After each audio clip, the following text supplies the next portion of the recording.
Dan kebudayaan ini perlu juga saya lebih kuatkan bahwa kebudayaan itu amanat undang-undang Bapak Ibu sekalian. Jadi bukan hanya sekedar sudah kalau menikah harus pakai adat ini, habis itu habis. Tapi kebudayaan ini paling penting adalah sosialisasinya. Seperti kita saat ini mengikuti pelatihan peningkatan kapasitas lembaga adat dan sebagainya, kiranya selesai kegiatan ini bisa kita sosialisasikan ke tetangga mungkin yang sempat hadir dan lain sebagainya, khususnya generasi-generasi muda kita. Jujur saja Bapak Ibu sekalian, saya ini bukan asli Gorontalo, saya ini asli etnis Jawa Tondano.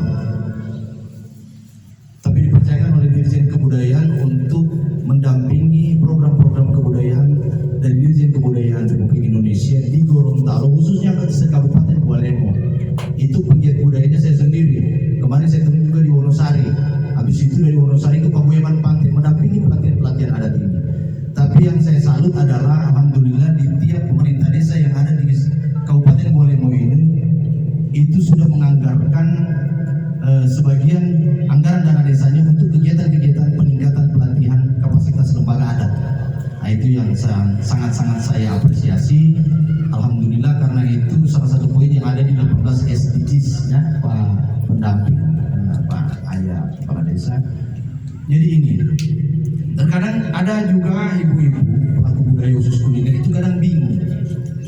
Tiba-tiba saya datang mendata kue-kue tradisional Gorontalo atau makanan-makanan tradisional Gorontalo.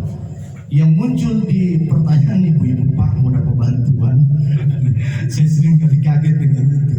Saya bilang kalau bicara bantuan itu ranahnya pendamping desa. Karena sektor anggaran bapak-bapak ini yang punya legalitasnya di situ. Kalau kami di sektor kebudayaan ini adalah mendata dalam arti kayak kita punya kendaraan.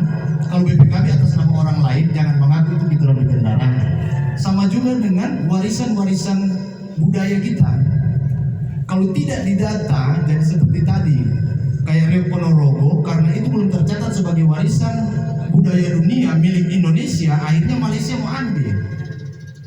Nah ini penting, maka itu perlu kami catat agar dia bisa terdata masuk sebagai bahan observasi di tingkat kementerian untuk bisa menurunkan anggaran di suatu daerah di mana penelitiannya bahwa di daerah tersebut kebudayaannya masih jalan.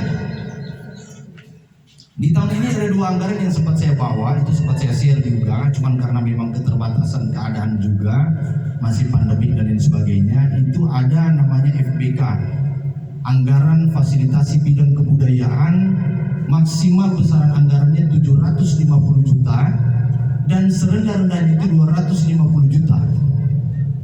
Itu digunakan untuk peningkatan kapasitas kegiatan-kegiatan yang ada di daerah, khususnya kegiatan kebudayaan. Di situ ada anggaran untuk kegiatan festival. Festival ini penting Bapak Ibu sekalian kita laksanakan. Ini penting. Kenapa? Contoh kami etnis Jatun setiap tahun itu melaksanakan yang namanya Festival Seni Budaya Jatun. Itu orang yang hadir di kegiatan itu setiap 1 tahun 1 kali itu jumlahnya kurang lebih paling sedikit itu 5.000 peserta, 5.000 orang yang hadir. Bayangkan 5.000 orang yang hadir kemudian ketika dia datang membawa uang saku Rp200.000 per orang. 200.000 ini tidak